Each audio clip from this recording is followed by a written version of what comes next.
Ini kawasan Tasik.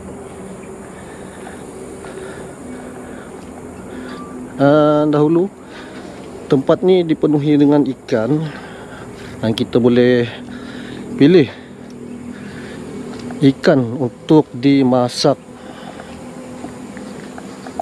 di restoran ni.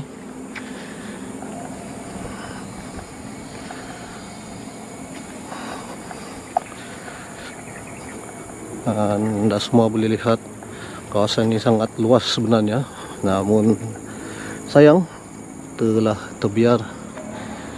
Di sekeliling Tasik ni juga terdapat pondok-pondok untuk orang datang memancing, dan di sini terdapat bilik-bilik untuk menginap